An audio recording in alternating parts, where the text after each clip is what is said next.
Imagine waking up on an 800-acre private ranch, riding horses at sunrise, kayaking through quiet water by sunset, with no cameras, no noise, just pure peace. That was Harrison Ford's life. But here's the part most people miss. He gave nearly half of it away, permanently. And at the same time, he went through 2 divorces and raised 5 children across completely different lives. So why would a powerful legend choose to let so much go? Join us as we uncover the truth behind the wealth. In 2026, Harrison Ford is 83 years old, with an estimated net worth of around $300 million. But what makes that number unsettling isn't how large it is, it's how unlikely it ever was. He didn't enter Hollywood as a rising star. In fact, he was told directly that he didn't have the face of a leading man. He was pushed into background roles, barely noticed, earning almost nothing. At one point, acting wasn't enough to support his family, forcing him to rely on carpentry just to get by. The breakthrough didn't come in a way anyone would have predicted. It looked like luck, being asked to read lines for other actors during casting for Star Wars. He wasn't even auditioning. But something in his delivery changed the room. That moment turned into $10,000 for the first film, then $100,000, then $500,000. And decades later, it culminated in a $65 million payday for Indiana Jones and the Kingdom of the Crystal Skull, one of the highest acting salaries in film history. But what he did with that money is what truly sets him apart. Instead of building a visible empire, luxury estates, high-profile investments, or expanding business ventures, Ford moved in the opposite direction. Quietly, over time, he began acquiring land in Wyoming, far from Hollywood and everything tied to his success. Parcel by parcel, that land became his 800-acre ranch near the Tetons, now estimated to be worth over $20 million. And yet, even that figure doesn't fully explain the choice. Because while Harrison Ford was gaining control over where he wanted to live, he was still losing control over something else entirely, his personal life. Harrison Ford's life after divorce. His life didn't collapse in a single moment, it shifted in stages. His first marriage to Mary Marquardt began in a modest Hollywood Hills home he rebuilt himself while still working as a carpenter, raising 2 sons in uncertainty. By the time Star Wars changed everything, that life no longer fit the man he was becoming, and the marriage ended quietly in 1979. His second marriage to Melissa Matheson looked more stable from the outside. New York, a $2.7 million Central Park West apartment, expanded into a 12-room duplex, 2 more children, Malcolm and Georgia. But success brought distance again. By 2004, the marriage ended in a divorce that reportedly cost up to $100 million, leaving behind not just a relationship, but an entire version of his life. And then, everything slowed down. Because what Harrison Ford built after that wasn't another marriage defined by growth or expansion. It was a system built around land. Long before his second divorce was finalized, Ford had already begun assembling what would become his 800-acre ranch in Jackson Hole, Wyoming, near the Snake River. But after the collapse of that marriage, the land stopped being a retreat and became the center of everything. And then he made a decision that most people still don't fully understand. In 1985, Harrison Ford donated approximately 389 acres, nearly half of his land, into a permanent conservation easement, working with the Jackson Hole Land Trust, one of the earliest organizations in the United States to protect private land from development. This wasn't symbolic, it was legally binding. That land can never be sold, never be subdivided, and never be developed for profit. At the time, this kind of move was almost unheard of. Stephen Small, one of the key figures behind conservation tax law, later told the Land Report that in the 1980s, very few people knew anything about conservation easements. And yet Ford stepped into that space early, before it became a trend, before it carried public recognition. Laurie Andrews, executive director of the Jackson Hole Land Trust, described it even more directly. Back then, He was breaking new ground. This is win-win. It works for me, and it works for the land. And that line matters, because financially it didn't work in the traditional sense.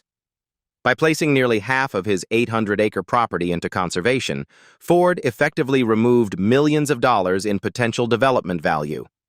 In high-demand areas like Jackson Hole, land can be subdivided, sold, or turned into luxury real estate. He chose not to. That decision redefined what that land was. It wasn't an asset anymore. It was a boundary.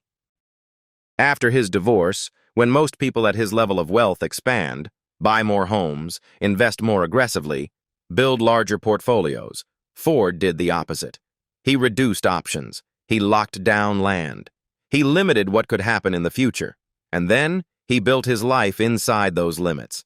That's where Calista Flockhart comes in, not as a dramatic turning point, but as a continuation of that shift. When they married in 2010, the ranch was already the center. Not New York, not Los Angeles, Wyoming.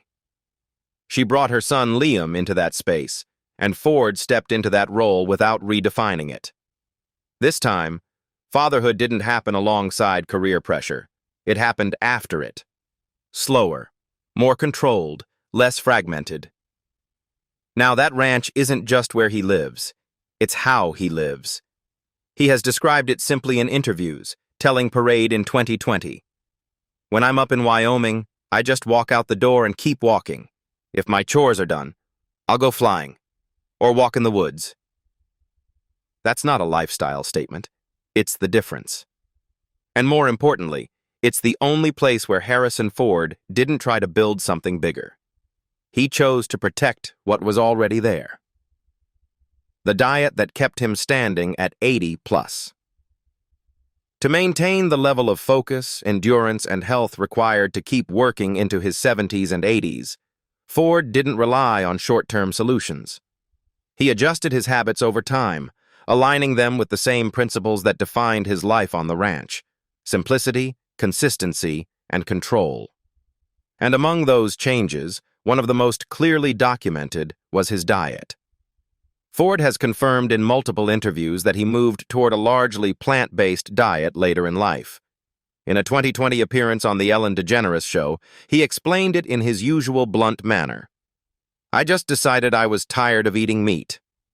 He added that he had significantly reduced both meat and dairy, shifting toward vegetables, fruits, and simpler plant-based meals.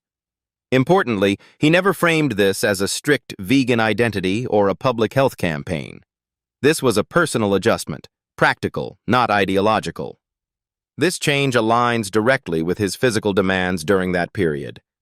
Even in his late 70s and early 80s, Ford continued to take on roles that required endurance and movement. During the filming of Indiana Jones and the Dial of Destiny, 2023, he remained actively involved in physically demanding scenes. While stunt coordination was, of course, used, as it is standard for productions of that scale, director James Mangold publicly noted Ford's level of engagement and physical readiness, describing his commitment as unusually strong for someone of his age. This wasn't the result of extreme training programs or short-term conditioning. It was the outcome of long-term consistency. Because for Ford, discipline does not come from intensity. It comes from repetition. That same pattern extends into his daily routine. He has described himself as someone who prefers structure without complication. He wakes early, often before sunrise, drinks coffee, and moves into the day without excess. There is no indication of elaborate morning routines or optimized performance systems. His lifestyle avoids unnecessary layers, and that simplicity allows consistency to hold. Beyond diet, his physical activity remains a critical factor. Ford is a licensed pilot with over 5,000 flight hours, a number that has been confirmed through aviation-related interviews and records. Flying is not passive. It requires coordination, awareness, and sustained concentration. Maintaining that level of activity into his 80s is itself a form of cognitive and physical discipline. He continues to pilot aircraft personally, without relying on assistance, which reinforces both independence and mental engagement. In addition to flying, his life on the Wyoming ranch provides a natural framework for movement. Walking across large open land, handling day-to-day tasks, and remaining physically engaged in a non-structured environment all contribute to long-term functional fitness. This is not performance-based exercise. It is integrated activity, consistent, necessary, and sustainable. But what defines Ford's version of diet most clearly is not just what he consumes, it is what he removes. He has deliberately limited exposure to environments that demand constant attention. He does not maintain personal social media accounts. He rarely participates in extended promotional cycles unless tied directly to a project. His public appearances are brief, focused, and controlled. In interviews, he has addressed this perception directly, stating, "I don't have social anxiety, I just don't like boring conversations." That statement is often interpreted as humor, but it reflects a clear boundary. He filters interaction based on value, not expectation. The Wyoming ranch reinforces that boundary. Located near Jackson Hole, the property offers isolation, space, and a controlled environment that reduces external pressure. His earlier decision to place 389 acres into a permanent conservation easement ensures that a significant portion of that land will never be developed or sold. This is not just an environmental decision, it is a structural one. It removes future variables. It stabilizes the environment permanently, and that stability is central to how Ford now operates. Even his earnings, while still substantial, reportedly around $25 million per major role in recent years, are no longer tied to accumulation. They exist within a system that no longer requires expansion. This is where his discipline becomes most visible. Because after decades of navigating fame, financial pressure, and personal disruption, including one of the most expensive divorces in Hollywood history, Ford did not attempt to rebuild by adding more structure, more control, or more intensity. He simplified what no longer needed to be complicated.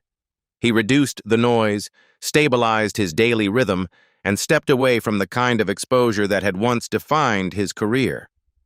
Over time, his diet, his environment, and even the way he spent his energy began to follow the same principle: sustainability over performance, consistency over intensity. And in many ways, that shift may be the most disciplined decision he has ever made. Because once that control was in place, something else became clearer. Not his career, not his wealth, but his role as a father. His 5 children, 5 different lives. For most of Harrison Ford's life, fatherhood didn't unfold in a straight line. It didn't grow steadily or predictably alongside his success. Instead, it was shaped in fragments, across different decades, different marriages, and different versions of who he was at the time. And by the time he reached his 80s, what remained wasn't one unified family story. It was 5 completely different ones. Each child didn't just grow up in a different environment. They grew up with a different version of Harrison Ford. His first son, Benjamin Ford, born September 22, 1966, came into the world before fame existed in any meaningful way. Ford was 24, still struggling, still building cabinets to pay rent. Benjamin grew up watching his father fail more than succeed in those early years, and that may explain why he chose a completely different direction. Instead of acting, he became a chef, eventually founding Ford's filling station and publishing a cookbook, Taming the Feast. In a 2015 interview on CBS This Morning, Benjamin admitted his path wasn't planned. A baseball injury ended his early ambitions, forcing him to start over. He described going door to door in San Francisco kitchens, learning the hard way. Today, at 59 years old, Benjamin has 2 sons of his own, Ethan and Waylon. But his personal life hasn't been untouched by instability. His marriage to Emily Ford ended in divorce in 2024 after 14 years. It's a quiet parallel to his father's past, and yet, despite that, Benjamin has remained grounded, building something tangible, something his father didn't have in his early years: control. Then came Willard Ford, born May 14, 1969, also with Mary Marquardt. If Benjamin chose craft, Willard chose business. He studied American Studies at the University of California, Santa Cruz, and later built a career as an entrepreneur. He owned Strong Sports Gym in Los Angeles and previously ran the Kim Sing Theater, transforming it into a commercial event space used by brands like BMW, Nike, and even Star Wars itself. In a 2014 statement to The Hollywood Reporter, Willard explained how the venue hosted major corporate launches and entertainment events, an indirect connection to the industry his father dominated, but never directly inside it. Willard, now 56 years old, has 2 children, Eliel and Giuliana, making Ford a grandfather multiple times over. But unlike his father, Willard built his life away from public identity. No red carpets, no acting credits, just structure, business, and distance. By the time Malcolm Ford was born on October 3, 1987, everything had changed. This was no longer the struggling carpenter. This was Harrison Ford at the height of his career. Malcolm grew up inside that reality, but interestingly, he didn't replicate it. Instead of acting, he moved into music. As the lead singer of the Dough Rollers, Malcolm toured professionally, even opening for artists like Bob Dylan and Queens of the Stone Age. But his relationship with fame was different. In a 2013 interview with Interview magazine, he admitted that music wasn't even a central part of his childhood. "I didn't grow up with music in the house," he said, noting that his early interests came from discovering punk music on his own. That distance from both music and his father's acting world created a kind of independence. Now Malcolm is 38 years old and remains relatively private, continuing his work without trying to step into his father's shadow. Then there is Georgia Ford, born June 30, 1990, the only daughter and the one who came closest to following him into acting.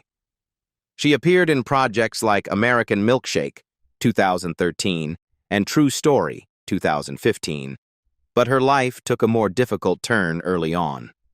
As a child, Georgia suffered from seizures that went undiagnosed for years.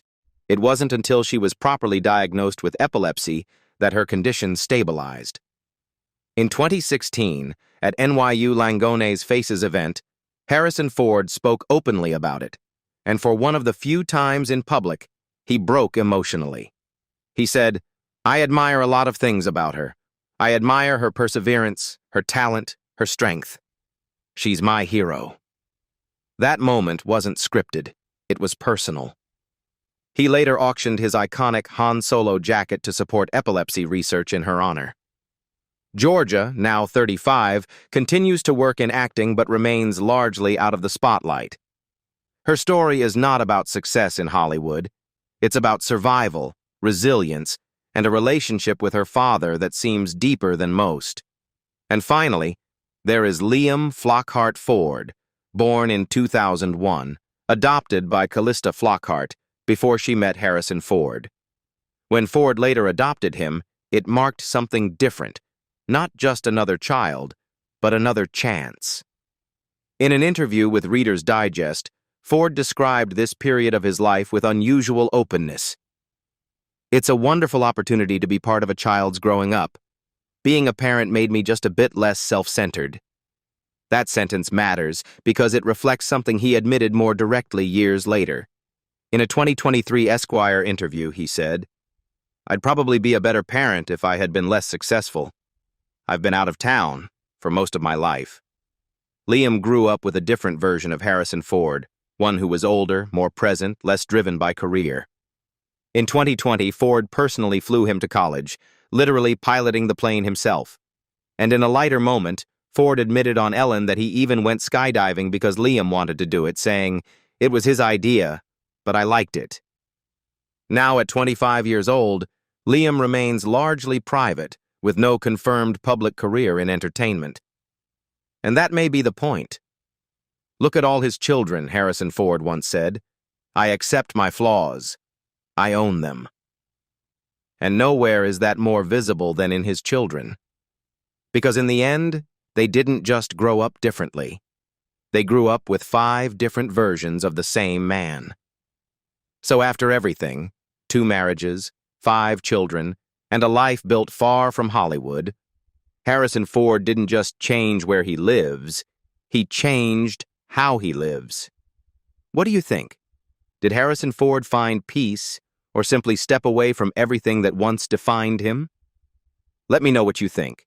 And if this story made you see success differently, don't forget to like, subscribe, and stay with us for more stories like this.